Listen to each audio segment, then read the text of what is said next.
പുറത്ത് പൊറുക്കുക, അവൻ ചെയ്ത അമലുകളൊക്കെ സ്വീകരിക്കുക. അപ്പൊ ദുനിയാവിലും ആഖിറത്തിലും ഉന്നതമായ പദവി ലഭിക്കാനുള്ള ഒരു കാരണമാണ് ഏത്? ഇസ്തിഗ്ഫാർ പെരുപ്പിക്കുക. അസ്തഗ്ഫിറുല്ലാഹൽ അലീം, അസ്തഗ്ഫിറുല്ലാഹൽ അലീം, അസ്തഗ്ഫിറുല്ലാഹൽ അലീം എന്നിങ്ങനെ. ഇവിടെ ഔഖാഫിന്റെ ഒരു പഴയ മുദീറുണ്ടായിരുന്നു, നല്ലൊരു മനുഷ്യനായിരുന്നു. മൂപ്പരിപ്പോ ഔഖാഫിന്റെ മുദീറല്ല, ആ സ്ഥാനത്ത് പിന്നെ വയസ്സായത് കാരണം ഒഴിവായിട്ടുണ്ട്. മൂപ്പര് പറയാറുണ്ടായിരുന്നു, ഇസ്തിഗ്ഫാർ പെരുപ്പിച്ചോടുണ്ടോ, പൊതു നന്മ ഉണ്ടാവും. എന്നാലും എല്ലാവർക്കും നന്മ ഉണ്ടാവും, ഇസ്തിഗ്ഫാർ പെരുപ്പിക്കുക, അപ്പൊ പൊതു നന്മ ഉണ്ടാവും.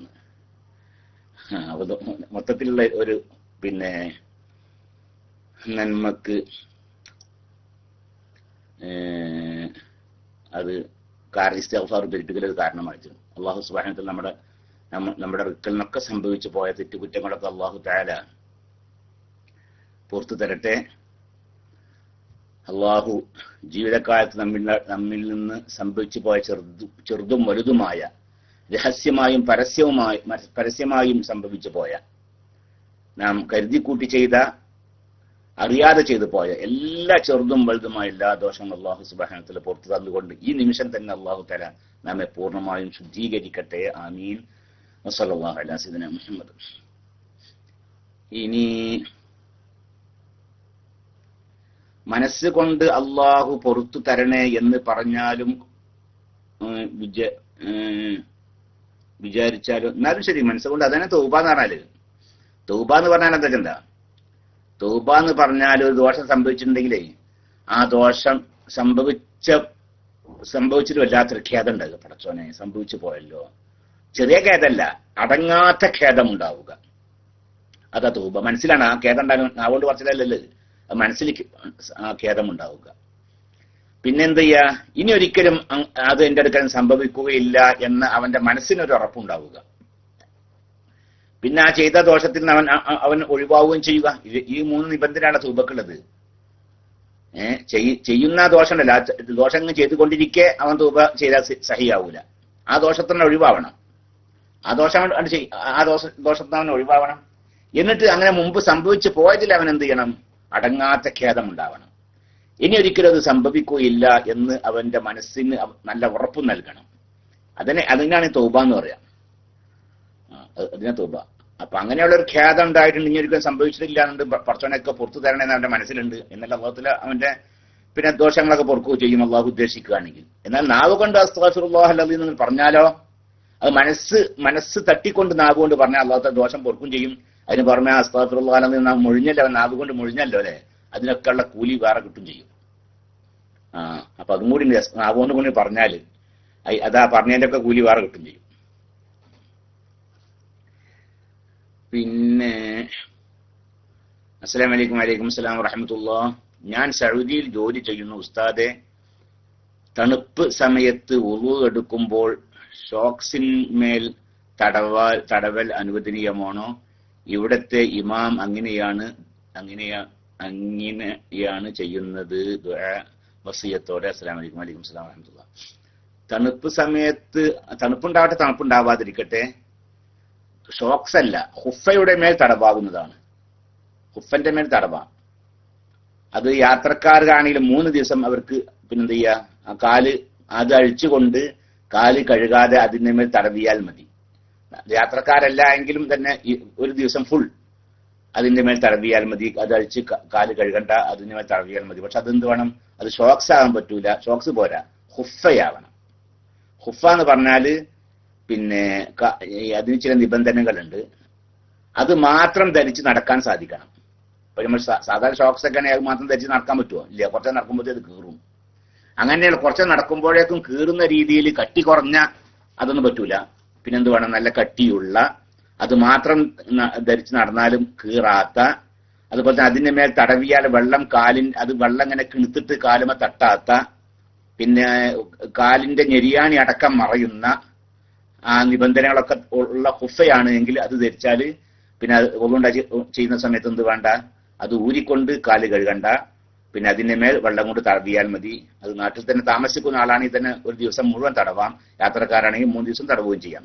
അതല്ലാതെ സാധാരണ ഷോക്സിന് മേൽ തടവിയാൽ സഹീഹാവുകയില്ല എന്നാണ് എല്ലാ മദ്ഹബും അങ്ങനെ തന്നെയാണ്.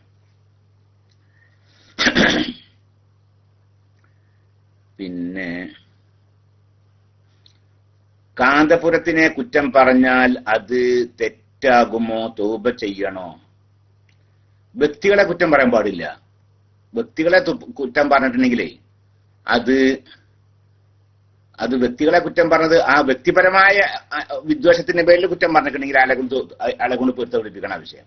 അതേസമയത്ത് വ്യക്തികളെ കുറ്റം പറയാനല്ല, അത് അയാളുടെ വ്യക്തിപരമായ അയാളുടെ വിദ്വേഷത്തിന് അയാളെ കൊണ്ട് ഇസ്ലാമിനൊരു ഒരു ഒരു ബുദ്ധിമുട്ടുണ്ട് നിൽക്കുക. മുസ്ലിം ഉമ്മത്തിന് അയാളെ കൊണ്ട് ബുദ്ധിമുട്ടുണ്ട്, അല്ലെങ്കിൽ ഇസ്ലാമിന് അയാളെ കൊണ്ടൊരു അല്ലാഹു തആലയുടെ ദീനിന് അയാളെ കൊണ്ടൊരു ശല്യമുണ്ട്.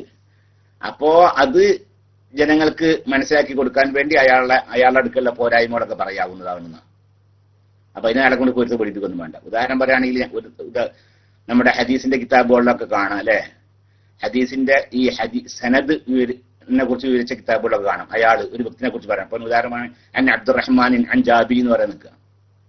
ഉണ്ടാവില്ല, അങ്ങനെ സനദ് അങ്ങനെ ഉണ്ടാവുക അല്ലെ, ഇന്നാൾ തൊട്ട് അയാൾ റസൂലുള്ളാഹിനെ തൊട്ട് ഇങ്ങനെയൊക്കെയുള്ള ഹദീസ് ഉണ്ടാകുക. എനിക്ക് ഈ ഹദീസ് ഇന്നാൾ പറഞ്ഞു തന്നു, അയാൾക്ക് ഇന്നാൾ പറഞ്ഞു കൊടുത്തു, അയാൾക്ക് ഇന്ന സഹാബി പറഞ്ഞു, അയാൾക്ക് റസൂല പറഞ്ഞു കൊടുത്തു. ഇങ്ങനെയൊക്കെ ഉണ്ടാവുക. ഈ ഹദീസിന്റെ സനദിൽ അതാ ഉണ്ടാകുക. ആ സനദിൽപ്പെട്ട ഒരാൾ മോശക്കാരനാണ് എങ്കിൽ ആ ഹദീസിന്റെ പിന്നെ ഈ ഇസ്തിലാഹൊക്കെ വിവരിക്കുന്ന കിതാബുകളൊക്കെ കാണാം.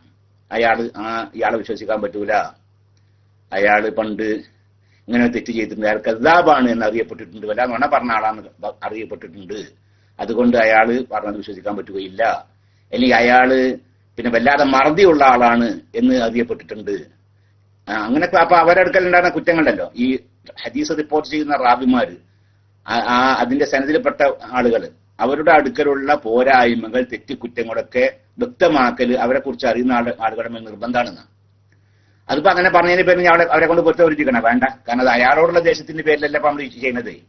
അല്ലെ അയാളെ കുറ്റം പറയല്ല അത്. അയാൾ ഹദീസ് റിപ്പോർട്ട് ചെയ്യുന്ന ആളായതുകൊണ്ട് ഹദീസ് റിപ്പോർട്ട് ചെയ്യുന്ന ആളുകൾ വളരെ വിശ്വസ്തരായ ആളുകളാവണം എന്നുള്ളത് കൊണ്ട് പിന്നെ അവരുടെ തനിനിറ മറ്റുള്ളത് പറഞ്ഞ് മനസ്സിലാക്കി കൊടുക്കുകയാണ്.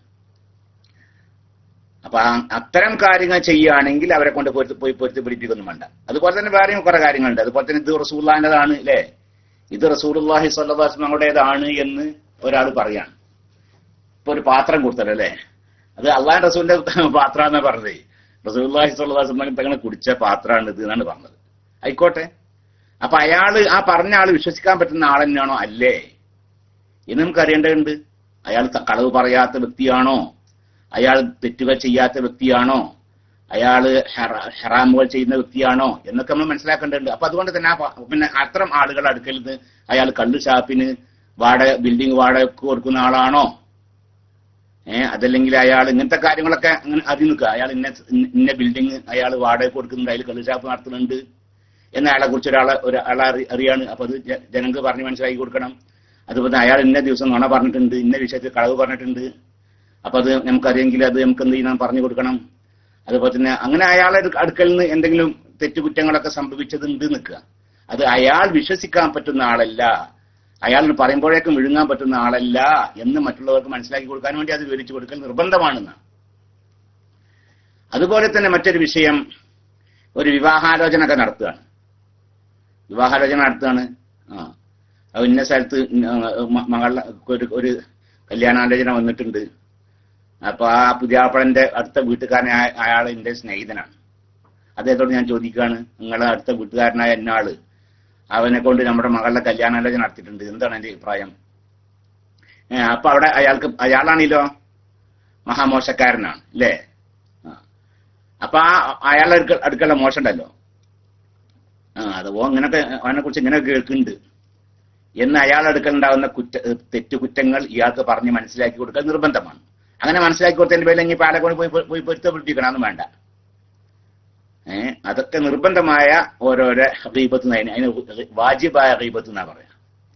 അപ്പൊ അത്തരം കാര്യങ്ങൾ ചെയ്യുമ്പോൾ അയാളെ കൊണ്ട് പോയി പൊരുത്ത് പിടിക്കൊന്നും വേണ്ട. അതേസമയത്ത് അതൊന്നല്ല ഉദ്ദേശിക്കുന്നത്, അയാളോട് നമുക്കൊരു ദേഷ്യമുണ്ട്, ആ ദേഷ്യം തീർക്കലാണ് നിൽക്കുക, അയാളെ കുറിച്ച് കുറെ കുറ്റം പറഞ്ഞിട്ട് അത് എന്ത് ചെയ്യണം, അത് അയാളെ കൊണ്ട് പൊരുത്ത് പിടിപ്പിക്കുകയും ചെയ്യണം. പിന്നെ അള്ളാഹു തആല ഹറാമാക്കിയ ഒരു കാര്യം ആയതുകൊണ്ട് അള്ളാഹു തആലയോട് തൗബ ചെയ്യുകയും വേണം.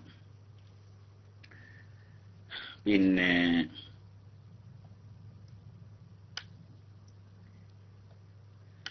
എന്റെ വല്യമ്മ ഒരു ആഭരണം മരണശേഷം പള്ളിയിലേക്ക് കൊടുക്കണം എന്ന് കരുതിയിരുന്നു. എല്ലാവരോടും അത് പറയുകയും ചെയ്തിരുന്നു. ഇപ്പോൾ ഉദ്ദേശിക്കുന്നത് ജീവിച്ചിരിക്കുന്ന കാലത്ത് തന്നെ മദ്രസയിലേക്കോ പള്ളിയിലേക്കോ കൊടുക്കണം എന്നാണ്. അങ്ങനെ ചെയ്യാൻ പറ്റുമോ? മദ്രസയിലേക്ക് കൊടുക്കാൻ പറ്റുമോ? വല്യമ്മ നാവുകൊണ്ട് പറഞ്ഞിക്കണമെങ്കിൽ, മനസ്സിൽ കരുതല്ല, നാവുകൊണ്ട് പറഞ്ഞിരിക്കുന്നു ഈ ആഭരണം ഞാൻ ഇന്ന പള്ളിയിലേക്ക് കൊടുക്കുന്നതാണ് എന്ന് വല്യമ്മ നാവുകൊണ്ട് പറഞ്ഞിക്കണമെങ്കിൽ അത് ആ പറഞ്ഞ സ്ഥലത്തേക്ക് തന്നെ കൊടുക്കാൻ നിർബന്ധമാണ്. ഇന്ന പള്ളിയിലേക്ക് എന്ന് പറഞ്ഞാൽ അത് അങ്ങോട്ട് തന്നെ കൊടുക്കാൻ നിർബന്ധമാണ്. അല്ലെങ്കിൽ പള്ളിയിലേക്ക് എന്ന് പറഞ്ഞാൽ ഏതെങ്കിലും പള്ളിയിലേക്ക് കൊടുക്കാൻ നിർബന്ധമാണ്. അപ്പൊ അവിടെ മദ്രസയിലേക്കും കൊടുക്കാൻ പറ്റില്ല. അതാണ് അതിന്റെ സ്ഥിതി. അതേ സമയത്ത് മനസ്സിൽ എനിക്ക് എഴുതിയിട്ടുള്ളൂ, എന്നാൽ അത് നിർബന്ധമാവുകയില്ല. നാവുകൊണ്ട് പറഞ്ഞിക്കണമെങ്കിലാണ് നിർബന്ധമാവുക. അതാണ് നേർച്ച. ഇതിനൊക്കെ നാവുകൊണ്ട് പറയണം. പിന്നെ പള്ളിയിലേക്ക് കൊടുക്കാൻ ആണ് കരുതിയത്, അല്ലെങ്കിൽ പള്ളിയിലേക്ക് കൊടുക്കാം എന്നാണ് പറഞ്ഞത്. പക്ഷെ അപ്പോൾ അവിടെ മദ്രസയിലേക്ക് കൊടുക്കാനും പറ്റൂല, അത് പള്ളിയിലേക്ക് തന്നെ കൊടുക്കണം. ഇന്ന പള്ളിയിലേക്ക് എന്ന് കരുതിയിട്ടുണ്ടെങ്കിൽ ആ കരുതിയ പള്ളിയിലേക്ക് തന്നെ, പറഞ്ഞ പള്ളിയിലേക്ക് തന്നെ കൊടുക്കുകയും വേണം. മരണത്തിന് മുമ്പ് കൊടുക്കുകയോ ചെയ്യാം. മരിച്ചതിന് ശേഷം കൊടുക്കുന്നതാണെങ്കിൽ മരണത്തിന് മുമ്പ് കൊടുക്കുകയോ ചെയ്യാം. കുറച്ച് നേരത്തായി എന്നല്ലേ ഉള്ളൂ. അതുകൊണ്ട് വിഷയമൊന്നുമില്ല.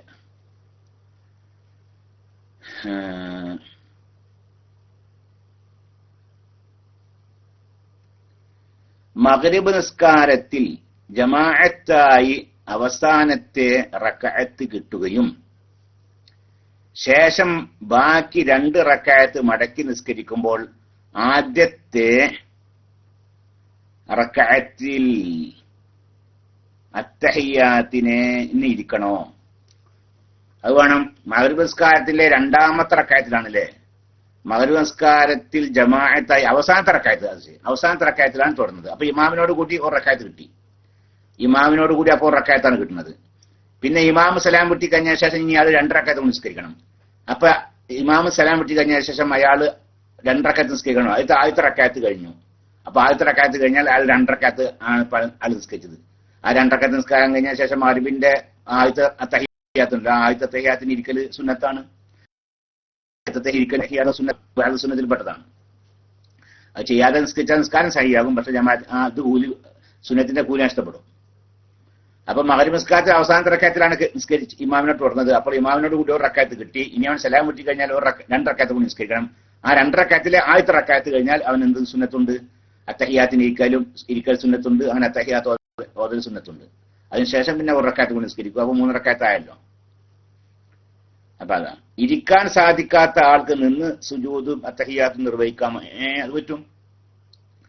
ഒരാൾക്ക് ഇരിക്കാൻ സാധിക്കൂല എന്നുള്ള വിഷയമല്ലുള്ളത്. ഒരാൾക്ക് സുജൂദ് ചെയ്യാൻ സാധിക്കൂല. സുജൂദ് ചെയ്യണമെങ്കിൽ എന്ത് വേണം? സുജൂദ് ചെയ്യണമെങ്കിൽ അയാളുടെ 7 അവയവങ്ങൾ ഭൂമിയിൽ വെക്കണം. നെറ്റിത്തടവും 2 കൈയും 2 കാലിന്റെ മുട്ടും 2 പാദങ്ങളും ഭൂമിയിൽ വെക്കണം. അങ്ങനെയാണ് സുജൂദ് ചെയ്തെങ്കിലേ സഹിയാവുള്ളൂ. ഇനി അങ്ങനെ ഒരാൾക്ക് സുജൂദ് ചെയ്യാൻ സാധിക്കൂല നിൽക്കുക, എന്നാൽ സാധിക്കുന്ന രീതിയിലൊക്കെ സുജൂദ് ചെയ്യണം. നെറ്റിത്തടം ഭൂമിയിൽ വെക്കണം. നെറ്റിത്തടം ഭൂമിയിൽ വെച്ച പിന്നെ അതിന് പുറമെ സുജൂദിന്റെ നിബന്ധനയാണ് അവന്റെ തലയേക്കാളും ഉയർന്നു നിൽക്കണം അവന്റെ ചന്തിക്കെട്ട്.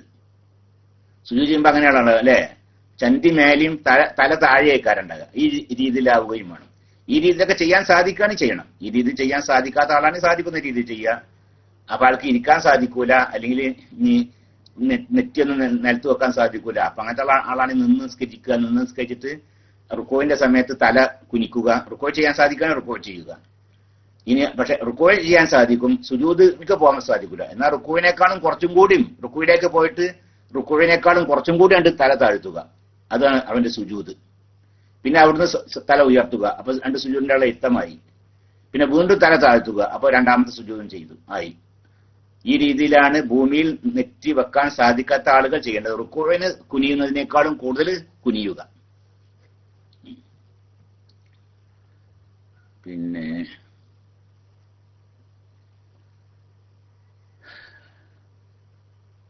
4 റക്അത്ത് ഉള്ള നിസ്കാരത്തിലും 2 റക്അത്ത് മടക്കി നിസ്കരിക്കുമ്പോൾ ഇതേ വിധിയാണോ? ഈ ഇരുത്തല്ലേ? അതേ വിധി തന്നെ. 4 റക്അത്ത് നിസ്കാരമാണ്. ഇമാമിനോട് കൂടെ 2 റക്അത്ത് കിട്ടിക്കണ്. ഇമാമിനോട് കൂടെ 2 റക്അത്ത് കിട്ടിയാൽ ഇമാമിന്റെ അവസാനത്തെ തഹിയ്യാത്ത് ഇവന്റെ ആദ്യത്തെ തഹിയ്യത്താകും. ഇമാം 4 റക്അത്ത് നമസ്കാരമാണ്, ഇമാമിനോട് കൂടി 2 റക്അത്താണ് അവന് കിട്ടിയത്. എന്നാൽ എന്താണ്, ഇമാമിന്റെ അവസാനത്തെ തഹിയ്യാത്ത് ഉണ്ടല്ലോ, അത് ഇവന്റെ ആദ്യത്തെ തഹിയ്യാത്താകും. ആ ഇമാം സലാം കിട്ടി കഴിഞ്ഞാൽ പിന്നെ 2 റക്അത്ത് നിസ്കരിച്ചാൽ മതി അവൻ. അതിനുള്ളൂ. ഇതാണ് 4 റക്അത്തുള്ള നിസ്കാരത്തിലും 2 റക്അത്ത് മടക്കി നിസ്കരിക്കുമ്പോൾ അത് ഇതേ വിധിയാണോ? അങ്ങനെ തന്നെയുള്ളൂ. വുളു എടുക്കുമ്പോൾ കാൽ കഴുകുമ്പോൾ വെള്ളം ചാടുന്നത് ഞെരിയാണിന്റെ മുകളിൽ കയ്യിലുള്ള നനവ് കൊണ്ട്, വുളു എടുക്കുമ്പോൾ കാൽ കഴുകുമ്പോൾ വെള്ളം ചാടുന്നത് ഞെരിയാണിന്റെ മുകളിൽ കയ്യിലുള്ള നനവ് കൊണ്ട് കയറ്റി കഴുകിയാൽ സുന്നത്ത് കിട്ടുമോ? സുന്നത്ത് കിട്ടണമെങ്കിലേ വെള്ളം ഒലിപ്പിക്കണം. കഴുകപ്പെടുന്ന അംഗങ്ങളിൽ എന്ത് ചെയ്യണം? വെള്ളം ഒലിപ്പിക്കണം. ഇങ്ങനെ തടവിയാൽ പോരാ. തടയപ്പെടുന്ന അവയവങ്ങളുണ്ട്, കഴുകപ്പെടുന്ന അവയവങ്ങളുണ്ടല്ലോ. ഈ കഴുകപ്പെടുന്ന അവയവമാണ് കൈ കാലൊക്കെ. അവിടെ എന്ത് ചെയ്യണം?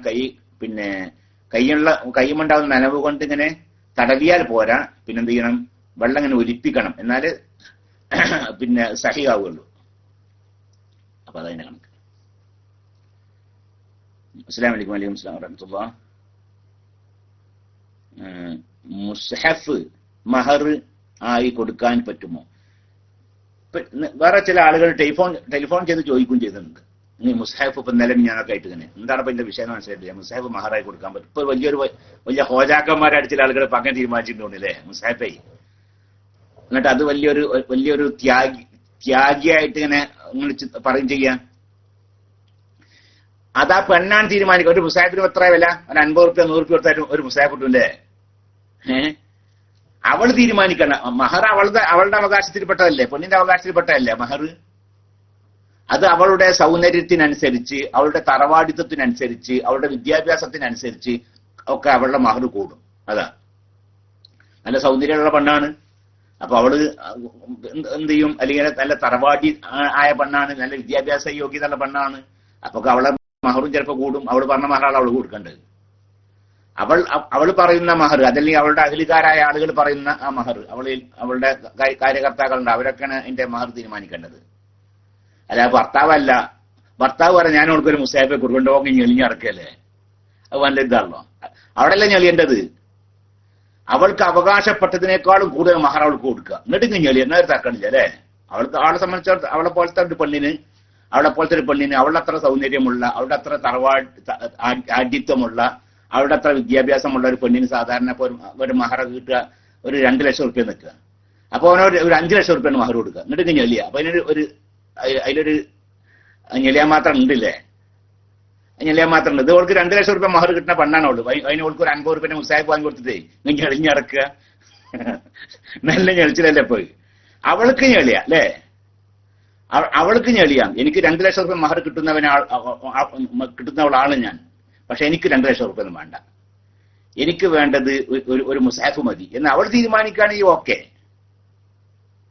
അത് അവളാണ് അവിടെ ഞെളിയേണ്ടത്. അവൾക്ക് ലഭിക്കേണ്ടുന്നത് മുഴുവൻ വാങ്ങാതെ കുറച്ച് കൊടുത്തുകൊണ്ട് ഞെളിയാൻ അവൾക്കേ യോഗ്യതയുള്ളൂ, എനിക്കല്ലാന്ന്. അതാണ് മനസ്സിലാക്കേണ്ടത്. അവളുടെ തറവാടിത്വം, അവളുടെ സൗന്ദര്യം, അവളുടെ വിദ്യാഭ്യാസ യോഗ്യത പോലെയുള്ള കാര്യങ്ങൾ പരിഗണിച്ചുകൊണ്ടുള്ള വിലപിടിപ്പുള്ള ഒരു വസ്തുവാണ് മഹറായിട്ട് നൽകേണ്ടത്. അതതിന്റെ കണക്ക്. പിന്നെ എന്താണ്,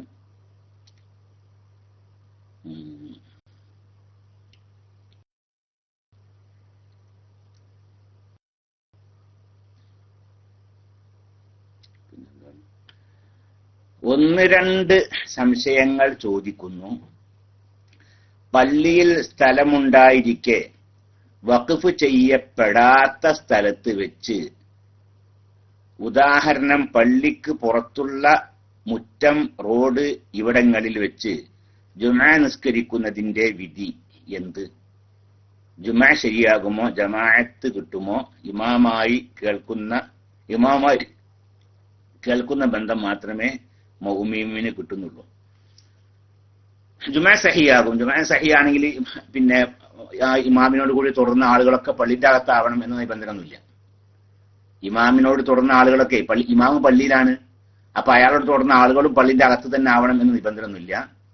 പിന്നെന്ത് ചെയ്ത അവിടെ ജുമാ സഹിയാണ്, ജമാഅത്ത് സഹിയാവണം അല്ലെ? ജമാഅത്ത് സഹിയാവണമെങ്കിൽ പിന്നെ ഇമാമിനേക്കാളും അല്ലെങ്കിൽ ഇമാമിനോട് തുടർന്നവരിലെ അവസാനത്തെ ആ സഫിയുള്ള ആളുകളുണ്ടല്ലോ, അവരെക്കാളും 300 മുഴത്തിനേക്കാളും അപ്പുറം ആയാൽ സഹിയാവുകയില്ല.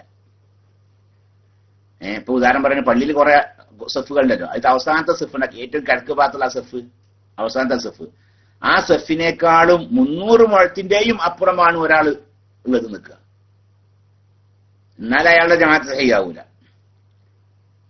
അതല്ലെങ്കിലോ അവസാനത്തെ സഫ് എന്ന് മാത്രമല്ല കേട്ടോ, പള്ളിയിലത്തെ അവസാനത്തെ സഫ് എന്ന് മാത്രമല്ല, ആ ഇവൻ നിൽക്കുന്നതിന്റെയും ഇവന്റെ നേരെ മുമ്പുള്ള സഫിന്റെയും ഇടയിൽ 300 മുഴത്തിനേക്കാളും അപ്പുറം ദൂരം നിൽക്കുക, എന്നാൽ അവിടെ തുടർച്ച സഹിയാവൂല, അവിടെ ജുമാ സഹിയാവൂല. 300 മുഴൊന്നുമില്ല, അതിനേക്കാൾ കുറവാണ്, എന്നാൽ അവിടെ തുടർച്ച സഹിയാകും, ജമാഅത്ത് സഹിയാകും, ജുമാ സഹിയാകും. അതാണ്. എന്നാ ജമാഅത്തിന് കൂലി കിട്ടുമെന്നാ, ജമാഅത്തിന് കൂലി കിട്ടുകയാണെങ്കിൽ 3 മുഴത്തിനേക്കാളും അപ്പുറം നിന്നാൽ സഹിയാവൂല, ജമാഅത്തിന് കൂലി കിട്ടൂല. കാരണമില്ലാതെ 3 മുഴത്തിനേക്കാളും അപ്പുറം ഈ മുമ്പിലുള്ള സഫ് ഉണ്ടല്ലോ, മുമ്പിലുള്ള സഫിൻ ഏത് ഇവന്റെ നേരെ മുമ്പിലുള്ള സഫ്, ഇവന്റെ നേരെ മുമ്പിലുള്ള സഫിന്റെയും ഇവൻ നിൽക്കുന്ന സഫിന്റെയും ഇടയിൽ പിന്നെ 3 മുഴത്തിനേക്കാളും ദൂരം ഉണ്ട് നിൽക്കുക, വെറും 3 മുഴത്തിനേക്കാളും ദൂരം ഉണ്ട്, എന്നാൽ ജമാഅത്ത് സഹിയാകുമെങ്കിലും ജമാഅത്തിന്റെ കൂലി കിട്ടൂല.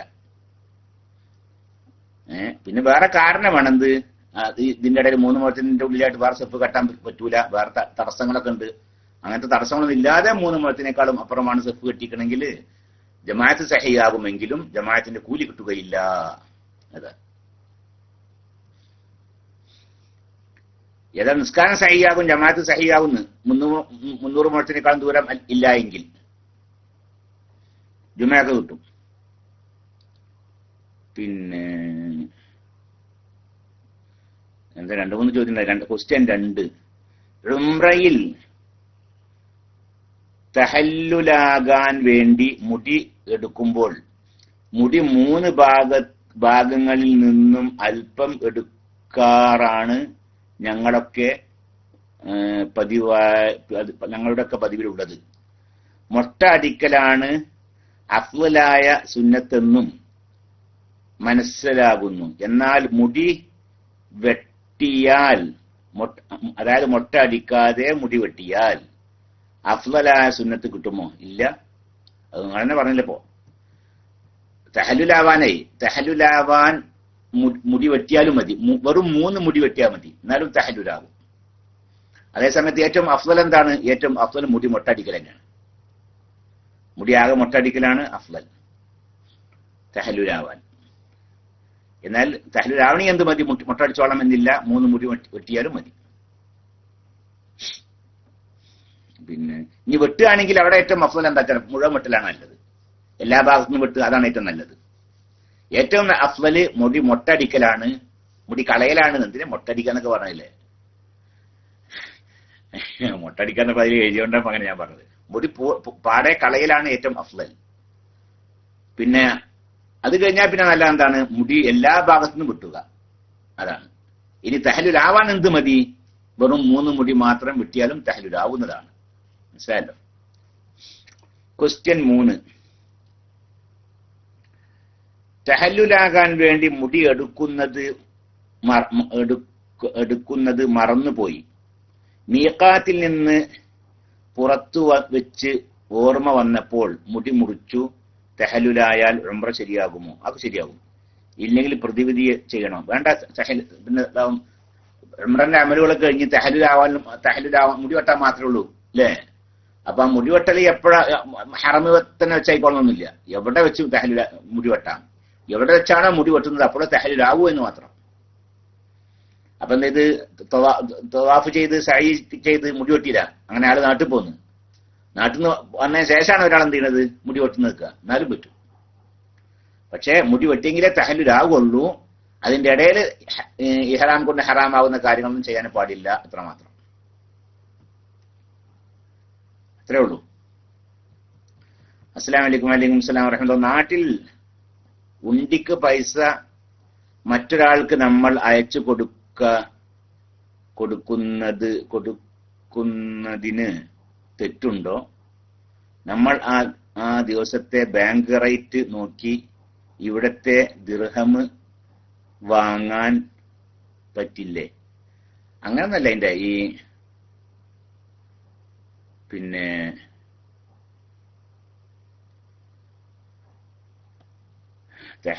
ഇതിൻ്റെതേ ആ ചെയ്യുന്ന ബിസിനസ് അനുവദിക്കപ്പെട്ട രീതിയിലാണോ അല്ലെന്നുള്ളതാണ് നോക്കേണ്ടത്. ഇപ്പൊ ഈ ഇവിടുന്ന് ഗൾഫിൽ നിന്നൊക്കെ ആളുകളുടെ അടുക്കൽ നിന്ന് പൈസ വാങ്ങുന്നു, ആ പൈസ കൊണ്ട് അയാള് സാധനങ്ങൾ വാങ്ങുകയാണ്. എന്നിട്ട് ഗവൺമെന്റ് അറിഞ്ഞുകൊണ്ട് തന്നെ അത് നാട്ടിൽ കൊണ്ടുപോയി വിൽക്കുന്നു ഇങ്ങനൊക്കെ ഉണ്ടാകുമല്ലോ ചിലപ്പോ. അങ്ങനെ ആ രീതിയിൽ നമ്മുടെ രാജ്യത്തെ ഗവൺമെന്റ് വിരോധിച്ച രീതിയിലൊന്നും അല്ലാതെ നിൽക്കുക. അങ്ങനത്തെ ബിസിനസ്സാണ് ഇയാൾ നടത്തുന്നത്. അതിൽ പൈസ കൊടുക്കുകയാണ്. ഈ അങ്ങനത്തെ ഉണ്ടിയൊക്കെ ആണെങ്കിൽ അതുകൊണ്ട് വിരോധമൊന്നുമില്ല.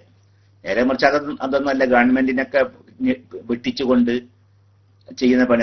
എന്നാൽ അതുമായി സഹകരിക്കാൻ പറ്റില്ല. കാരണം അതുകൊണ്ടുണ്ടാകുന്ന ബുദ്ധിമുട്ടുണ്ടല്ലോ, അത് നാട്ടുകാർക്ക് മുഴുവൻ ബാധിക്കും. അത് നമ്മുടെ നാട്ടുകാർക്ക് മുഴുവൻ അത് ബാധിക്കും. അപ്പൊ അത് പാടില്ല. ഏതായാലും ശരി, അയാൾ ചെയ്യുന്ന ഈ ഉണ്ടി പരിപാടി ഉണ്ടല്ലോ, ആ ഉണ്ടി പരിപാടി നമ്മുടെ രാജ്യത്തിന് ഒരു നഷ്ടം വരുത്താത്ത രീതിയിലാണ്, രാജ്യം അറിഞ്ഞുകൊണ്ടുള്ള ബിസിനസ് ഒക്കെയാണ് ആൾ ചെയ്യുന്നത്. എന്നാൽ അതുമായി സഹകരിക്കുന്നത് കൊണ്ട് വിരോധമില്ല, അത്രമാത്രം. പിന്നെ എന്റെ ഉപ്പ കുറച്ചു ദിവസം മുമ്പ് മരണപ്പെട്ടു പോയി. ക്ലാസ് റൂമിൽ ദുആ ചെയ്യണമെന്ന് അപേക്ഷിക്കുന്നു.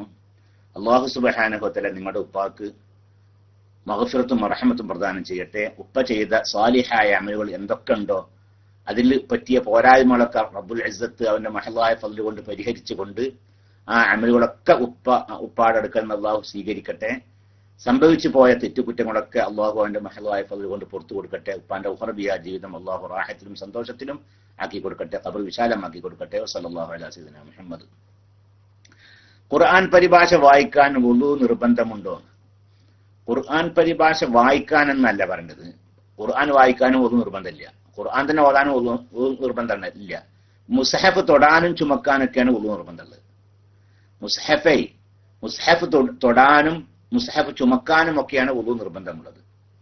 അത് ഖുർആൻ ഓതാൻ വുളു നിർബന്ധമില്ല, സുന്നത്താണ്.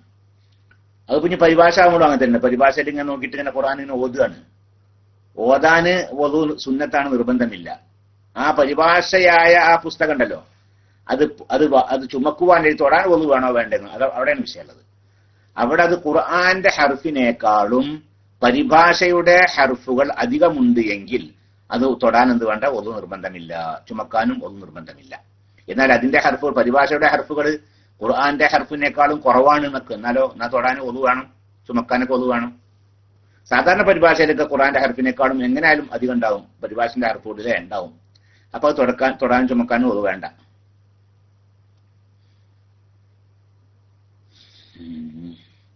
അസ്സലാമു അലൈക്കും. വലൈക്കും അസ്സലാം വറഹ്മത്തുള്ളാഹി. ഉസ്താദെ, ഇന്നലെ മൈക്കിൽ വന്നു ദുആ ചെയ്യാൻ പറഞ്ഞത് പ്രസവിച്ചു, മാഷാ അല്ലാഹ്, അൽഹംദുലില്ലാ.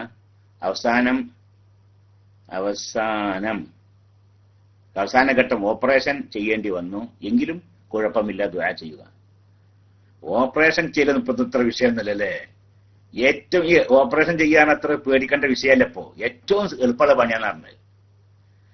നമ്മുടെ ഒരാളുണ്ട്, എൻ്റെ ഒരു കുടുംബക്കാരൻ, എന്ത് മൂപ്പർക്കൊരു വിഷയമല്ല.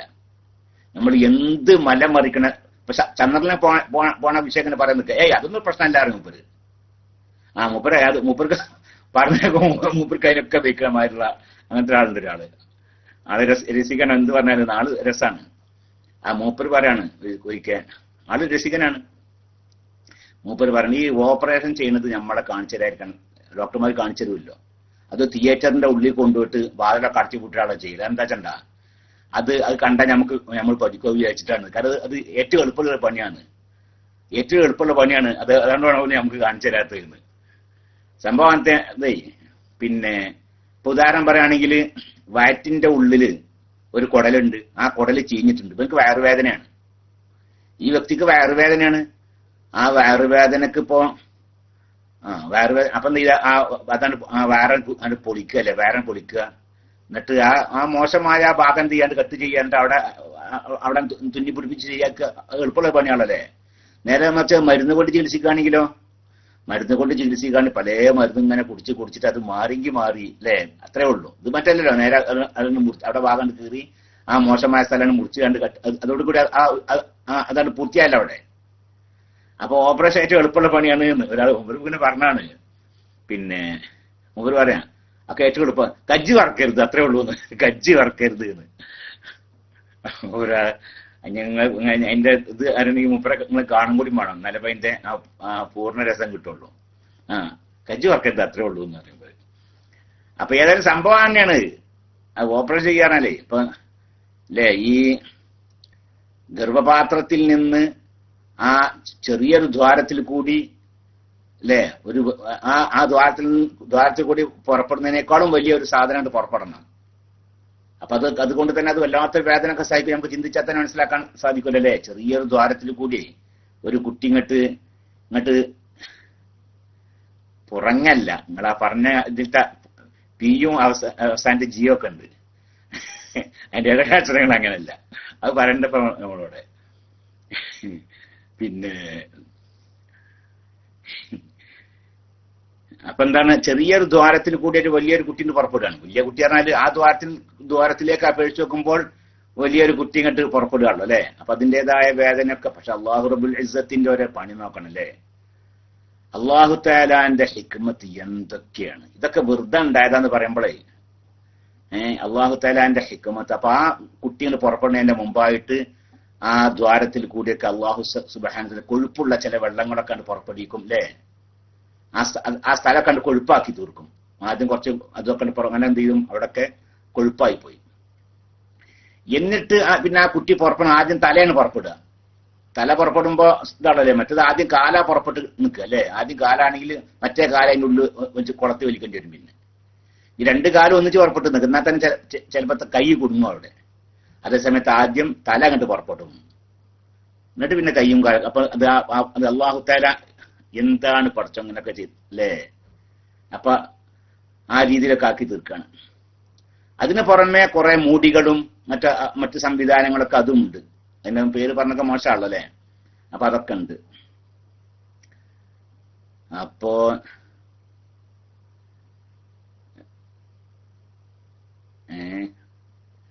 അപ്പൊ ഏതായാലും ശരി, അങ്ങനത്തെ സംവിധാനങ്ങളൊക്കെ അല്ലാഹു സുബ്ഹാനഹു വ തആല ചെയ്തു വെച്ചിട്ടുണ്ട്. പ്രസവിക്കാന്ന് പറഞ്ഞതാണ്, പ്രസവിക്കാന്നല്ല, അതാണ് കീറുക, ഉണ്ടാക്കൂട്ടിനോട് എടുക്കുക അല്ലേ. അപ്പൊ ഇതിൽ കൂടെ ഇങ്ങനെ പാടെ പോരൊന്നും വേണ്ട. ആ ഭാഗത്താണ് കീറി പൊളിച്ചിട്ടേ ആ കുട്ടിനെ അവിടുന്ന് എടുത്തിട്ട് പുറത്ത് കണ്ട് വെക്കുക, എന്നിട്ട് ആ കീറിയ ഭാഗത്ത് തുന്നുക, അത്രല്ലേ. അതാണിപ്പോ ചെയ്യണത്. അപ്പൊ അതിപ്പോ ഇപ്പോഴത്തെ കാലത്തെ സംബന്ധിച്ചിടത്തോളം അതൊരു അപകടം പിടിച്ച പണിയല്ല എന്നായി പറഞ്ഞത്. ഒരു അപകടം പിടിച്ച പണിയല്ല. പക്ഷെ എന്നാലും ശരി, ആളുകളൊക്കെ ആഗ്രഹിക്കുന്നത് സുഖപ്രസവത്തിനാണ് ആഗ്രഹിക്കുന്നത്. സുഖപ്രസവം എന്ന് പറഞ്ഞാൽ ഓപ്പറേഷൻ ചെയ്യാതെയുള്ള പ്രസവം, അതാണ് സുഖപ്രസവത്തിനാണ് ആഗ്രഹിക്കുന്നത്. സ്ത്രീകളും തന്നെ അത് ആഗ്രഹിക്കുന്നുണ്ടല്ലോ അല്ലേ. സ്ത്രീകളും അതിന് സുഖപ്രസവത്തിനും ദുആ ചെയ്യണമെന്ന് പറയും. സുഖപ്രസവത്തിന് സംഗതി ഓപ്പറേഷൻ ചെയ്ത് കുട്ടിനെ എടുക്കുകയാണെങ്കിൽ അവിടെ അറിയുന്നില്ല വിഷയം.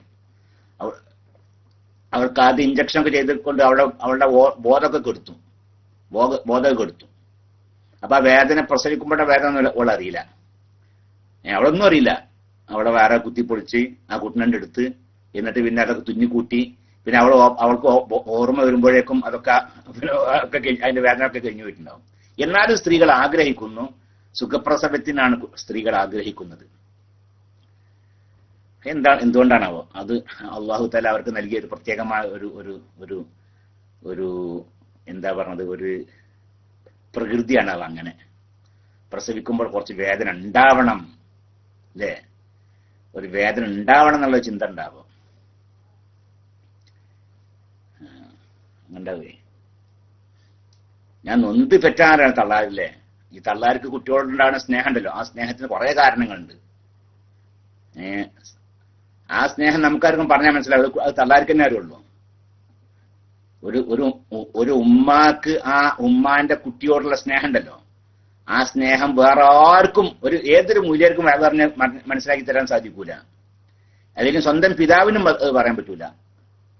പിന്നെ അത് ഉമ്മാക്ക് തന്നെ അറിയുള്ളൂ, ആ പിന്നെ മക്കളോടുള്ള സ്നേഹം. അപ്പൊ അതിന് പല കാരണങ്ങളുണ്ട്. അതിൽപ്പെട്ട ഒരു പ്രധാനപ്പെട്ട കാരണമാണ് ആ പ്രസവിക്കുമ്പോൾ ഉമ്മ സഹിക്കേണ്ടി വന്ന ആ വേദന, ഞാൻ നൊന്ത് പെറ്റതാന്നാ പറഞ്ഞത്. പിന്നെ മറ്റൊരു കാരണമാണ് 10 മാസം പിന്നെ ആ ഗർഭം ചുമക്കുമ്പോൾ ഗർഭം ഉണ്ടാകുക, അതിന്റെ ആരംഭത്തിലുണ്ടായ വിഷമങ്ങളും ബുദ്ധിമുട്ടുകളും, പിന്നെ ആ പ്രസവിക്കുന്നത് വരേക്കും ഉണ്ടാകുന്ന വിഷമങ്ങളും ബുദ്ധിമുട്ടുകളും, പ്രസവിക്കുമ്പോൾ ഉണ്ടാകുന്ന വിഷമങ്ങളും ബുദ്ധിമുട്ടുകളും, പിന്നെ അവൻ അത്യാവശ്യം ആകുന്നത് വരേക്കും ഉമ്മ അവന് വേണ്ടി കഷ്ടപ്പെടുന്ന കഷ്ടപ്പാടുകളൊക്കെ ഉണ്ടല്ലോ. അതൊക്കെയാണ് ഈ ഉമ്മാക്ക് പിന്നെ ആ കുട്ടിയോട് ഇങ്ങനെ ഇത്രയധികം സ്നേഹം ഉണ്ടാകുന്ന പല കാരണങ്ങൾ. അപ്പോ അതിന്റെ തോത് കുറഞ്ഞാല് ആ സ്നേഹത്തിൻ്റെതായ തോത് കുറയുന്നതാണ് പറഞ്ഞത്. പ്രസവിക്കുമ്പോൾ ഉണ്ടാകുന്ന വേദന ഉണ്ടല്ലോ, ആ വേദന പൂർണ്ണമായും അനുഭവിക്കാതെ ആകുകയാണെങ്കിലേ അതിൻ്റെതായ ഇത് കുറയുന്നതന്നെ പറഞ്ഞത്. അപ്പൊ എന്തുകൊണ്ടാണ് ഏതായാലും സുഖപ്രസവത്തിനോട് ദുആ ചെയ്യാൻ പറയാറുണ്ട്. അള്ളാഹു സുബ്ഹാനഹു വ തആല ഏതായാലും ശരി, നിങ്ങൾ ഭാര്യ പ്രസവിച്ചു എന്ന് പറഞ്ഞു, കുട്ടിക്കും തള്ളക്കോള സുഖാണെന്ന് അറിഞ്ഞതിൽ അധികം വളരെ സന്തോഷിക്കുന്നു. അൽഹംദുലില്ലാഹി റബ്ബിൽ ആലമീൻ. അള്ളാഹു റബ്ബുൽ ഇസ്സത്ത് നല്ല ആരോഗ്യം അവർക്ക് രണ്ടുപേർക്കും നൽകട്ടെ.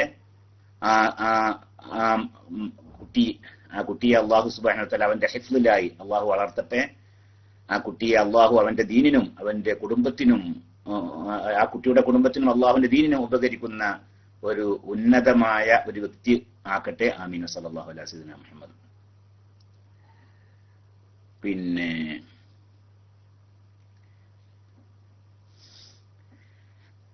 അസ്സലാമു അലൈക്കും. വലൈക്കും അസ്സലാം വറഹ്മത്തുള്ളാഹി. നബി സല്ലല്ലാഹു അലൈഹി വസല്ലം ഒരു യുദ്ധയാത്രയിൽ നായ ഉറങ്ങുന്നത് കണ്ടപ്പോൾ വഴിമാറിപ്പോയി എന്ന് കേട്ടു.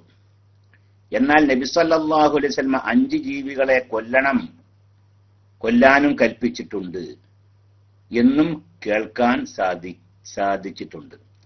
അതിൽ നിന്നെല്ലാം ഞാൻ എന്ത് മനസ്സിലാക്കണം? ഒരു മറുപടി പ്രതീക്ഷിക്കുന്നു.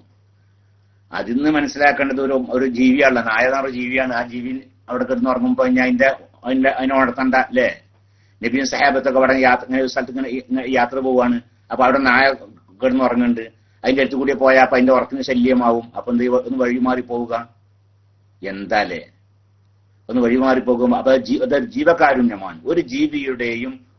ഒരു ജീവിക്കും നമ്മൾ കാരണം ഒരു ശല്യം ഉണ്ടാവരുത് എന്ന് റസൂലുള്ളാഹി സ്വല്ലല്ലാഹു അലൈഹി വസല്ലം പഠിപ്പിച്ചു തരികയാണ്. ഒരു ജീവിയെ നമ്മൾ ശല്യപ്പെടുത്തരുത്, ഒരു ജീവിയെയും ശല്യപ്പെടുത്തരുത്. പിന്നെ 5 ജീവികളെ കൊല്ലാൻ പറഞ്ഞു അല്ലേ? അത് അതിൽപ്പെട്ടാണ് കെൽബുൻ അഖൂൽ, കടിക്കുന്ന നായ. അത് മറ്റുള്ളവർക്ക് ശല്യം ഉണ്ടാക്കുന്ന വസ്തുവെ കൊല്ലും ചെയ്യാം, അതിനാണല്ലോ. പാമ്പ് മറ്റുള്ളവരെ ശല്യം ചെയ്യുന്നു. കടിക്കുന്ന നായ മനുഷ്യന്മാരൊക്കെ നടന്ന് കടിച്ചാലോ? മനുഷ്യന്മാരെ മാത്രമല്ല വേറെ മൃഗങ്ങളെയൊക്കെ നടന്ന് കടിച്ച് അല്ലേ? അപ്പൊ അങ്ങനത്തെ മറ്റുള്ളവരെ ശല്യപ്പെടുത്തുന്നവയെ കൊല്ലാം. അതാണ് മറ്റേതിൽ നിന്ന് പഠിപ്പിച്ചിരുന്നത്. അതേസമയം ശല്യം ഉണ്ടാക്കാത്ത നായ ആവട്ടെ എന്ത് ജീവിയാവട്ടെ അതിനൊന്നും ചെയ്യാൻ പാടില്ല, അതിനെ ശല്യപ്പെടുത്താൻ പാടില്ല. അപ്പൊ അതാണ് നായയെ കൊല്ലാം, കടിക്കുന്ന നായയെ കൊല്ലാം. കാരണം അതുകൊണ്ട് മറ്റുള്ളവർക്ക് ശല്യമുണ്ട്. അതേ റസൂലുള്ളാഹി സ്വല്ലല്ലാഹു അലൈഹി വസല്ലം തന്നെ പറഞ്ഞിട്ടുണ്ടല്ലോ അല്ലേ? ഒരു നായക്ക് വെള്ളം കൊടുത്തതിന്റെ പേരിൽ ഒരു പെണ്ണിനെ അല്ലാഹു സുബ്ഹാനഹു വ തആല സ്വർഗത്തിന്റെ അവകാശിയാക്കിയെന്ന്. മഹാതമ്മാടിച്ചിയായ ഒരു പെണ്ണായിരുന്നു അല്ലെ? നരകാവകാശിയായ ഒരു പെണ്ണാണ്. അവളെ ഹയാത്ത് കാലത്ത് അല്ലാഹു തആലാക്ക് തൃപ്തിയുള്ള ഒരു കാര്യം ചെയ്തിട്ടില്ല. സ്വർഗത്തിൽ കിടക്കാൻ പറ്റുന്ന ഒരു പണി അവൾ ചെയ്തിട്ടില്ല. എന്നാൽ നരകത്തിന്റെ അടിക്ക് പോകാനുള്ള പണി മാത്രമേ അവൾ ചെയ്തിട്ടുള്ളൂ. പക്ഷെ അവൾ പിന്നെ ചെയ്തതിന്റെ പണി എന്താണ്? അവൾക്ക് ഒരു നായക്ക് വല്ലാതെ ദാഹിച്ചിട്ട് ഇങ്ങനെ അടങ്ങറായി നിൽക്കുന്ന സമയത്തെ നായ ഇങ്ങനെ വെള്ളത്തിന് മുന്നിട്ട് ഇങ്ങനെ കിടന്ന് പുരിയാണ്. വെള്ളത്തിലേക്ക് നോക്കി നായ ഇങ്ങനെ കിതക്കുകയാണ്. അത് കണ്ടപ്പോൾ അവൾക്ക് മനസ്സിലായി നായക്ക് വല്ലാതെ ദാഹിക്കുന്നുണ്ട്, അതുകൊണ്ടാണ് ഈ കാട്ടിക്കൂട്ടുന്നത് എന്നൊക്കെ. അപ്പൊ അവളുടെ ഷൂ ഊരി അതിൽ അവളുടെ വസ്ത്രങ്ങൾ കീറി എന്നിട്ട് അത് കയറാക്കി കെട്ടി എന്നിട്ട് ആ ഷൂ കൊണ്ട് അവൾ വെള്ളം കൂറ്റാൻ നായക്കിങ്ങനെ കൊടുത്ത് അല്ലാഹു സുബ്ഹാനഹു വ തആല അത് കാരണം അവളുടെ ദോഷങ്ങളൊക്കെ പൊറുക്കുകയും അവളെ സ്വർഗത്തിൽ അവളെ സ്വർഗത്തിന്റെ അവകാശിയാക്കുകയും ചെയ്തു എന്ന് അല്ലാഹുവിന്റെ റസൂൽ തന്നെ പറഞ്ഞിട്ടുണ്ട്.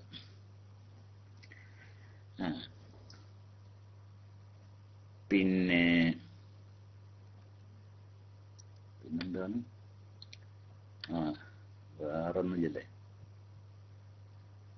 ഉസ്താദെ? ചിലർ മഹർ ഒരു മാലയാണ് മഹർ കൊടുക്കുന്നെങ്കിൽ ചിലർ ലോക്കറ്റ് വെക്കുന്നു. എന്താണ് ഉസ്താദ്?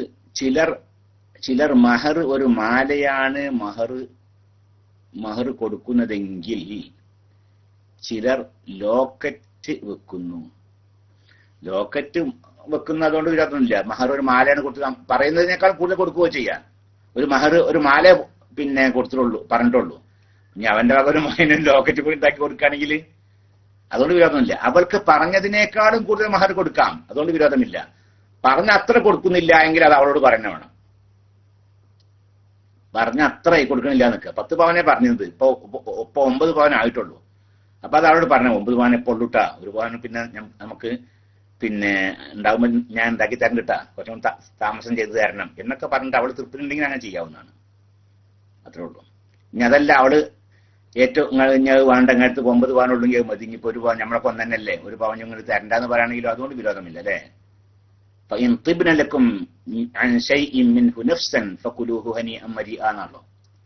ഒരു സ്ത്രീക്ക് പറഞ്ഞ മഹർ, ആ പറഞ്ഞ മഹറിൽ നിന്ന് അവൾ കുറച്ച് വിട്ടുവീഴ്ച ചെയ്ത് കൊടുത്തു. 10 പവനാണ് മഹർ പറഞ്ഞത്. പിന്നെ എന്ത് ചെയ്തു അവൾ, എനിക്ക് 10 തരണ്ട, ഒരു 8 തന്നാ മതി എന്ന് അവൾ പറയുകയാണെങ്കിൽ ഫകുലൂഹു ഹനീഅൻ മരീഅ, അത് നിങ്ങൾ എടുത്തോളൂ, അതുകൊണ്ട് വിരോധമൊന്നുമില്ല എന്ന് അല്ലാഹു തആല എന്നെ പറഞ്ഞിട്ടുണ്ട്. അപ്പൊ അവൾക്ക് പറഞ്ഞതിനേക്കാളും കൂടുതൽ ഉണ്ടാക്കി കൊടുക്കുന്നത് കൊണ്ട് വിരോധമില്ല. പറഞ്ഞ അത്ര കൊടുക്കുന്നില്ല എങ്കിൽ ഒന്നുകിൽ അവളോട് അതിന് അവധി വാങ്ങണം, അതല്ലെങ്കിൽ അവളെ കൊണ്ട് പൊരുത്തപ്പെടിപ്പിക്കണം. പിന്നെ ഫർള് നമസ്കാരം കഴിഞ്ഞ് സുന്നത്ത് നിസ്കരിക്കാൻ വേണ്ടി സ്ഥലം മാറി നിൽക്കുന്നത് എന്തിനാണ്? അത് സുജൂദിന്റെ സ്ഥലങ്ങൾ പെരുപ്പിച്ചുകൊണ്ട് ആ സ്ഥലങ്ങളെല്ലാം ആഖിറത്തിൽ അവന് സാക്ഷിയാവാൻ വേണ്ടിയാണത്. ഒരു സ്ഥലത്ത് മാത്രം അവൻ കൃത്യമായി നിസ്കരിക്കുന്നത്, അപ്പൊ ആ സ്ഥലം മാത്രമല്ലേ അവൻ സാക്ഷിയാവുള്ളൂ. അവൻ പല സ്ഥലങ്ങളിലും മാറി മാറി നിസ്കരിക്കാണ്. അപ്പോൾ ആ സ്ഥലങ്ങളെല്ലാം നാളെ മഹ്ശറിൽ അവന് സാക്ഷിയാവണം, അവന് അനുകൂലമായി സാക്ഷിയാവണം. അതിനു വേണ്ടിയാണ് സ്ഥലം ഇങ്ങനെ മാറി മാറി നിൽക്കുന്നത്. ഉസ്താദെ, നല്ല സ്വാലിഹായ മക്കളെ കിട്ടാൻ ദുആ ചെയ്യണം. അല്ലാഹു സുബ്ഹാനഹു വ തആല നിങ്ങൾക്ക് സ്വാലിഹീങ്ങളായ അള്ളാഹുവിനും അവന്റെ ദീനിനും കുടുംബത്തിനും ഉപകരിക്കുന്ന നല്ല മക്കളെ തന്നുകൊണ്ട് അള്ളാഹു സുബ്ഹാനഹു വ തആല അനുഗ്രഹിക്കട്ടെ. ആമീൻ. വസല്ലല്ലാഹു അലാ സയ്യിദിനാ മുഹമ്മദ്. ഉസ്താദ്, എന്റെ ഭാര്യക്ക് സുഖമില്ല, ശരീരത്തിൽ ആകെ നീര് ആണ്. ഉസ്താദ് ക്ലാസ് റൂമിൽ പ്രത്യേകം ദുആ ചെയ്യണം, അപേക്ഷിക്കുന്നു. അല്ലാഹു റബ്ബുൽ ഇസ്സത്ത് റസൂലുള്ളാഹി സ്വല്ലല്ലാഹു അലൈഹി വസല്ലമയുടെ ഹഖ് ജാഹ് ബർക്കത്ത് കൊണ്ട് നിങ്ങളുടെ ഭാര്യക്ക് പൂർണ്ണ ശിഫ നൽകട്ടെ, ആഫിയത്ത് പ്രദാനം ചെയ്യട്ടെ, അള്ളാഹുവിന്റെ ത്വാഅത്തിലായി ദീർഘായുസ്സ് പ്രദാനം ചെയ്യട്ടെ. ആമീൻ. സല്ലല്ലാഹു അലൈഹി സയ്യിദിനാ മുഹമ്മദ്.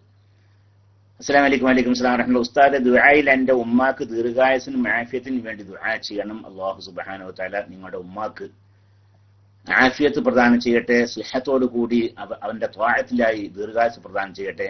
ഉമ്മാക്ക് ദുആ ചെയ്യാൻ വേണ്ടി ആവശ്യപ്പെടുന്ന നിങ്ങളുടെ ഈ ആവശ്യപ്പെടലുണ്ടല്ലോ, അത് അല്ലാഹു സുബ്ഹാനഹു വ തആല ആ ഉമ്മായോടുള്ള ഒരു സ്നേഹമായി അള്ളാഹു പരിഗണിക്കുകയും ഉമ്മാക്ക് ഗുണം ചെയ്യുന്ന ഇനത്തിൽ അള്ളാഹു അത് ഉൾപ്പെടുത്തുകയും അത് മീസാനിൽ വലിയ ഭാരമുള്ള അമലായി അള്ളാഹു കബൂൽ ചെയ്യുകയും ചെയ്യട്ടെ.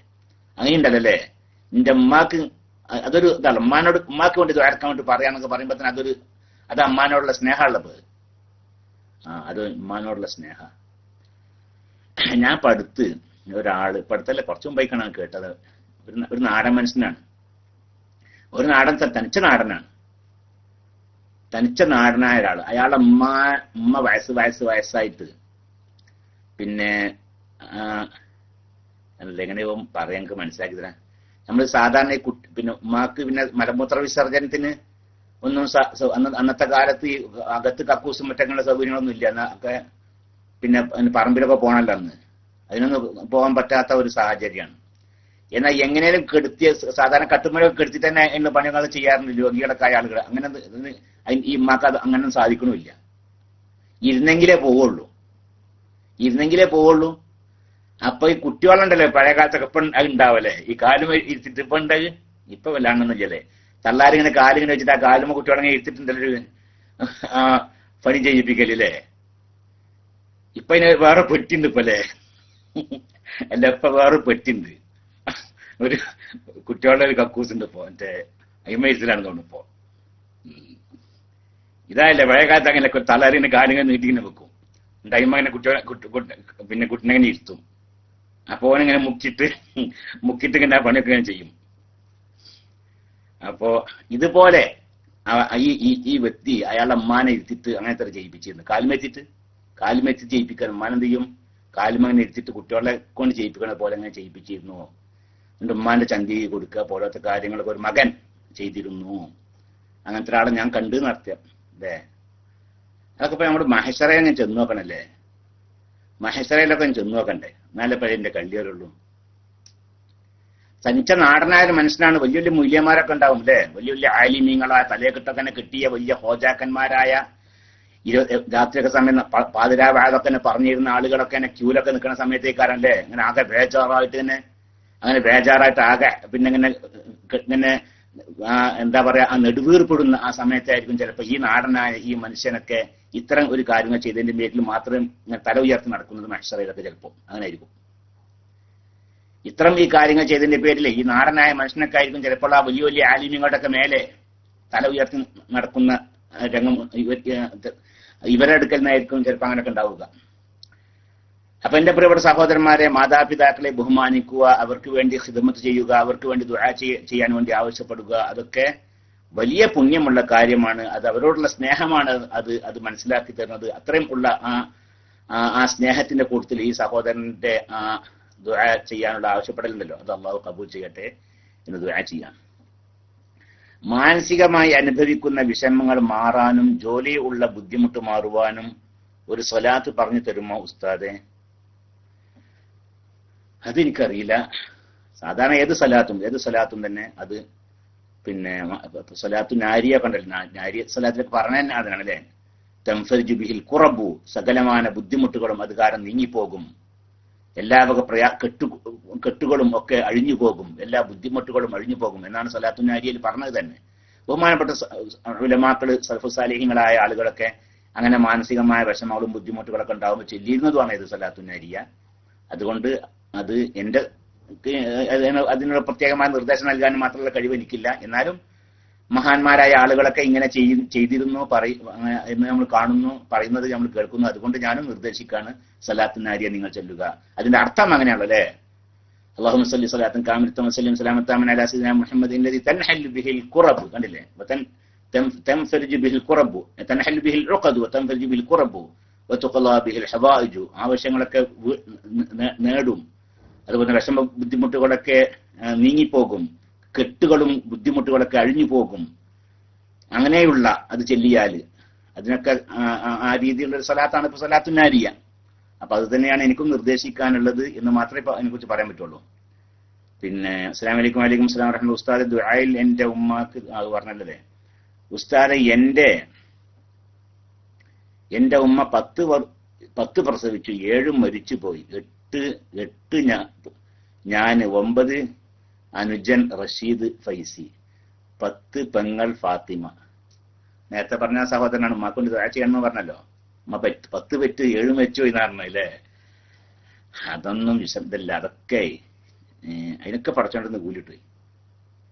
അതിനൊക്കെ പടച്ചോന്റെ അടുത്ത് കൂലിട്ടുന്ന ജീവിതകാലത്ത്, മാതാപിതാക്കളുടെ ജീവിതകാലത്ത് അവരുടെ കുട്ടികളൊക്കെ മരിച്ചു പോയാൽ അതിനൊക്കെ അതൊന്നും വെറുതെ ആവില്ല. ഒരു മുഅ്മിനായ മനുഷ്യന് സംഭവിക്കുന്ന അപകടങ്ങളും മുസീബത്തുകളൊക്കെ ഉണ്ടല്ലോ, അതൊക്കെ അവന് ആഖിറത്തിൽ വലിയ മുതൽക്കൂട്ടാകുന്ന. ഞാൻ ഒരുപാട് മറ്റു സഹോദരന്മാരും ഇഖാമ പ്രശ്നത്തിൽ ബുദ്ധിമുട്ടിലാണ്. അതിൽ നിന്ന് രക്ഷപ്പെടാൻ ദുആ ചെയ്ത് അല്ലാഹു സുബ്ഹാനഹു വ തആല നിങ്ങളുടെയും മറ്റുള്ളവരുടെയും വിഷമങ്ങളൊക്കെ അല്ലാഹു സുബ്ഹാനഹു വ തആല തീർത്തു തരട്ടെ. എല്ലാ ബുദ്ധിമുട്ടുകളിൽ നിന്നും അല്ലാഹു തആല രക്ഷ നൽകട്ടെ. അള്ളാഹു നിങ്ങളുടെ പ്രയാസങ്ങളൊക്കെ എളുപ്പമാക്കി തരികയും അള്ളാഹു കാര്യങ്ങളിലെല്ലാം വിശാലതയും ഖൈറും ബർക്കത്തൊക്കെ പ്രദാനം ചെയ്യുകയും ചെയ്യട്ടെ. വസല്ലല്ലാഹു അലാ സയ്യിദിനാ മുഹമ്മദ്. അസ്സലാമു അലൈക്കും വലൈക്കും സ്സലാം വറഹ്മത്തുള്ളാഹി. ഉസ്താദെ, ജീവിച്ചിരിക്കുന്ന ഉപ്പാക്ക് വേണ്ടി വയസ്സായതിന്റെ പേരിൽ ബുദ്ധി സ്ഥിരത നഷ്ടപ്പെട്ട അതായത് വാപ്പാനെ കുറിച്ച് പറയണം, മകൻ ചെയ്യുന്ന ഉംറയുടെ പുണ്യമായ മസാല പറയുമോ? അങ്ങനെയല്ല, പുണ്യമായ മസാല അങ്ങനെയല്ല. ജീവിച്ചിരിക്കുന്ന ഉപ്പയാണ് അല്ലെങ്കിൽ ഉമ്മയാണ്, ആരായാലും ശരി, അവർക്ക് ഇനി ആ രോഗം സുഖപ്പെട്ടുകൊണ്ട് ഇനി അവർക്ക് ഹജ്ജും ഉംറയും ചെയ്യാൻ സാധിക്കില്ല എന്ന് ഉറപ്പാണ് നിൽക്കുക. എന്നാൽ എന്ത് ചെയ്യുക, അവരുടെ പേരിൽ ഹജ്ജും ഉംറയൊക്കെ ചെയ്യാം. ഇനി ഈ രോഗം സുഖപ്പെടുമെന്നൊരു പ്രതീക്ഷയില്ല. ഈ രോഗം സുഖപ്പെട്ടുകൊണ്ട് അവർക്ക് തന്നെ വന്ന് ഹജ്ജ് ചെയ്യാനും ഉംറ ചെയ്യാനും ഒക്കെ സൗകര്യപ്പെടാൻ ഇനി പ്രയാസമാണ്. അങ്ങനത്തെ ഒരു അവസ്ഥയിൽ എത്തിയിട്ടുണ്ട്. എന്നാൽ അവർക്ക് പിന്നെ അപൂർണമായ തന്നെ ചെയ്യാം. പൂർണ്ണമായ തന്നെ. അവർക്ക് തന്നെ സ്വഭാവ് മാത്രമല്ല, അവരെ തൊട്ട് തന്നെ നിങ്ങൾക്ക് ഹജ്ജ് ചെയ്യാം, അവരെ തൊട്ട് തന്നെ ഉംറ ചെയ്യാം. അവരെന്താണ് ഇനി അവർക്ക് ഈ രോഗം മാറും, അവരുടെ രോഗം ഇനി മാറുമെന്നൊരു ഒരു പ്രതീക്ഷയുമില്ല. അങ്ങനെ രോഗം മാറി അവർക്ക് തന്നെ മക്കയിൽ വന്ന് ഹജ്ജും ഉംറയൊക്കെ ചെയ്യാൻ സാധിക്കും എന്ന യാതൊരു പ്രതീക്ഷയും ഇല്ല. അങ്ങനത്തെ ഒരു അവസ്ഥയിൽ അവർ എത്തിയിട്ടുണ്ട്. എന്നാൽ അവരെ തൊട്ട് തന്നെ നിങ്ങൾക്ക് ഹജ്ജ് ചെയ്യാം, അവരെ തൊട്ട് തന്നെ ഉംറ ചെയ്യാം. എന്നുവെച്ചാൽ നിയ്യത്ത് തന്നെ അങ്ങനെ ഒക്കാണ്. നബയ്തുൽ ഹജ്ജ അൻ അബി, അല്ലെങ്കിൽ നബയ്തുൽ ഉംറത അൻ അബി, എന്റെ വാപ്പയെ തൊട്ട് ഹജ്ജ് ചെയ്യാൻ ഞാൻ കരുതി, ആ ഹജ്ജ് കൊണ്ട് ഞാൻ ഇഹ്റാം ചെയ്യുകയും ചെയ്തു എന്ന് ഇഹ്റാം ചെയ്യുന്ന സമയത്ത് തന്നെ അവർക്ക് വേണ്ടി ആക്കാം.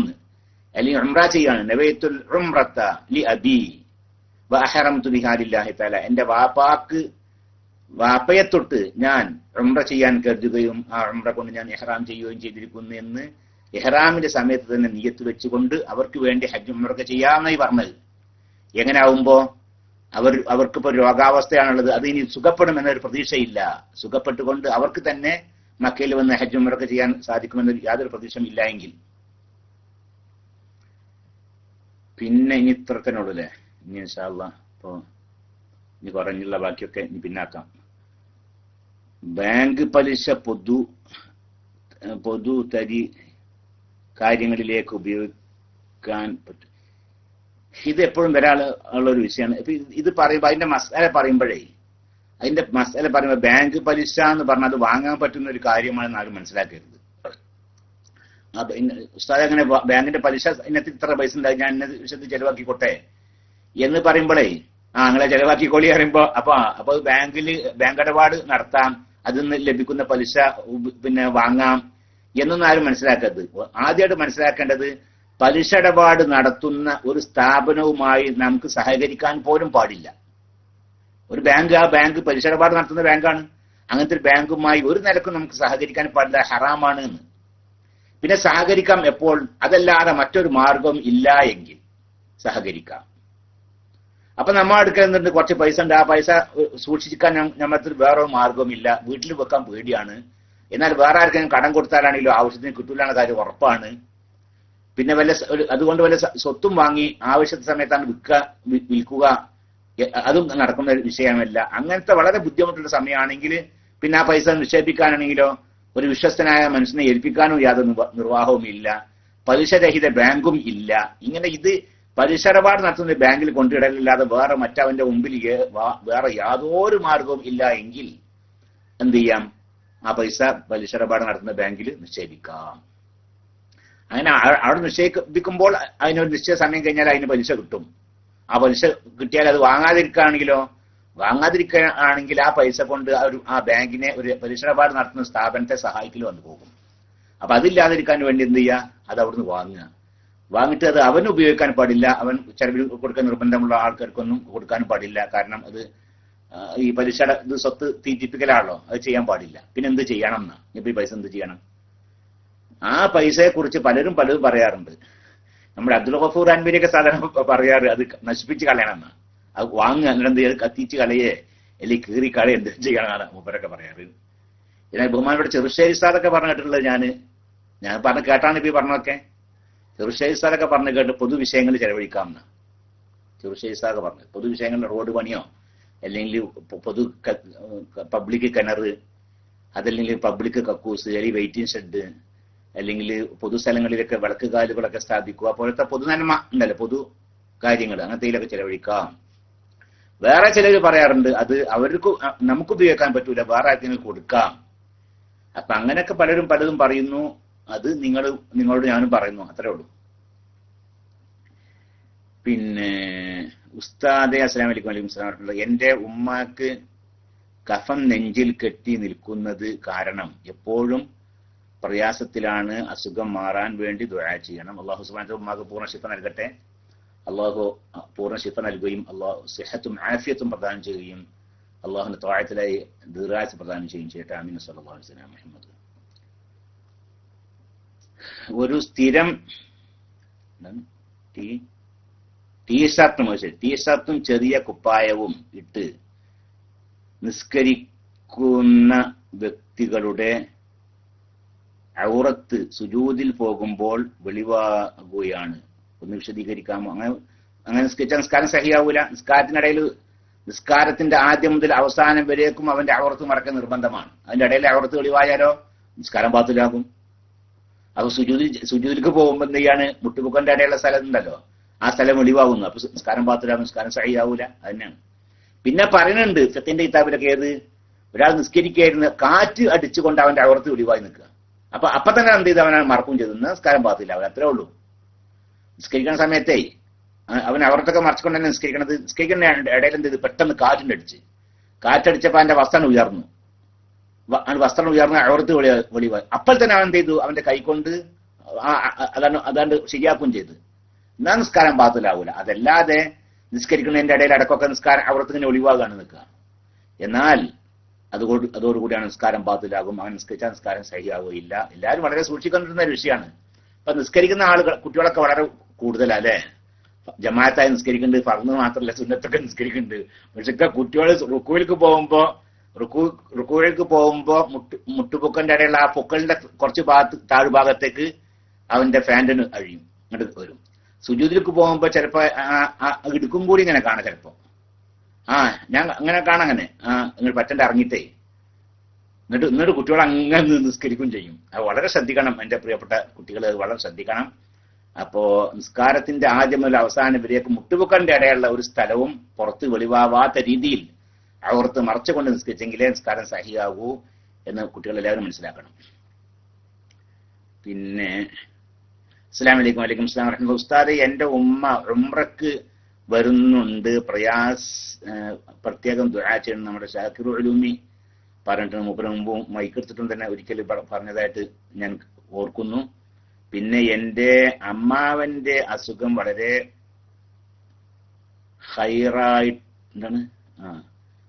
അസുഖം വളരെ ഹൈറായിട്ടുണ്ട്, മാറിയിട്ടുണ്ടായിരിക്കും. പരിപൂർണ ശമനത്തിന് വേണ്ടി ദുആ ചെയ്യണേ.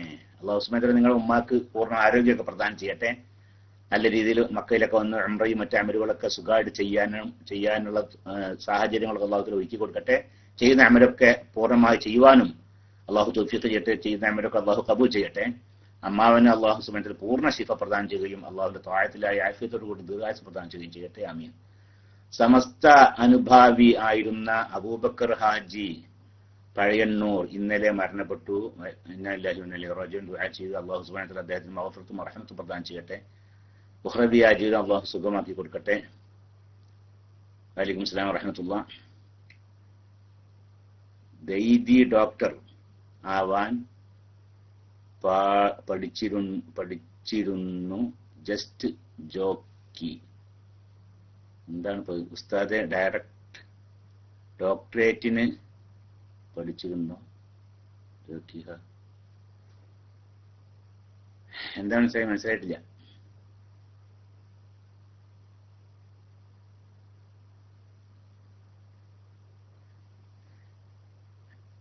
എന്താ ഒരാള് പി എം ചെയ്ത് എനിക്ക് മനസ്സിലായിട്ട് ചൂട്ടി ഇന്നെ കളിയാക്കിയിട്ടാണ്. ചിലപ്പോ ഏകദേശം ഇന്നെ കളിയാക്കിക്കുകയാണെങ്കിൽ നിങ്ങൾ തോറ്റേ. എനിക്ക് മനസ്സിലായിട്ട് ഞാൻ എന്താ ചെയ്യണല്ലേ? അപ്പൊ അത് നിങ്ങൾ തോറ്റിട്ടുണ്ട്. അള്ളാഹു പറയട്ടെ, എനിക്ക് മനസ്സിലായിട്ടില്ല. ഇനിയിപ്പോ അതന്നെല്ലാവോ ഏതാനും ശരി എനിക്ക് മനസ്സിലായിട്ടില്ല. പോട്ടെ. ഏതായാലും ഇനി അസ്സലാമു അലൈക്കും. വലൈക്കും അസ്സലാം. എന്റെ വൈഫിന്റെ ഡെലിവറിക്ക് വേണ്ടി ഹോസ്പിറ്റലിൽ അഡ്മിറ്റ് ചെയ്തിരിക്കും, ദുആ ചെയ്യണം. അല്ലാഹു സുബ്ഹാനഹു വ തആല നല്ല രീതിയിലൊക്കെ പ്രസവിക്കാനുള്ള സാഹചര്യങ്ങളൊക്കെ അല്ലാഹു തആല ഒരുക്കി കൊടുക്കട്ടെ. സാധാരണ ഒരു സ്ത്രീ പ്രസവിക്കുമ്പോൾ ഉണ്ടാകുന്ന വിഷമവും ബുദ്ധിമുട്ടൊക്കെ ഉണ്ടല്ലോ, അതിനേക്കാളപ്പുറം വിഷമവും ബുദ്ധിമുട്ടൊന്നും അല്ലാഹു ഉണ്ടാക്കാതിരിക്കട്ടെ.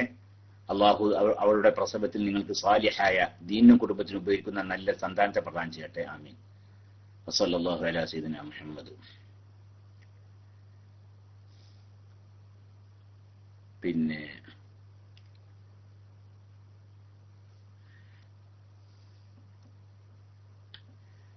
അസ്സലാമു അലൈക്കും. വലൈക്കും അസ്സലാം വറഹ്മത്തുള്ളാഹി. തവാഫ് ചെയ്യുമ്പോൾ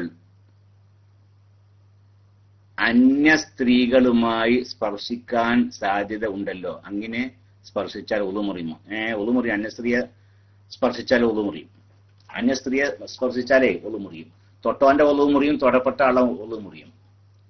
അപ്പൊ തൊടാതെ തന്നെ സൂക്ഷിക്കേണ്ടതാണ്. പിന്നെ ഇനി തൊടല്ലാതെ വേറെ മാർഗം ഉണ്ടാവില്ല എന്നൊക്കെ എങ്ങനെ സൂക്ഷിച്ചാലും തൊടും എന്ന് ഉറപ്പുണ്ട് എങ്കിൽ അവിടെ എന്ത് ചെയ്യാവുന്നതാണ്? ഹനഫി മദ്ഹബ് ആ വിഷയത്തിൽ തഖ്ലീദ് ചെയ്യാവുന്നതാണ്. ഹനഫി മദ്ഹബ് പ്രകാരം അന്യ സ്ത്രീയെ തൊട്ട wudu മുറിയുകയില്ല. അപ്പൊ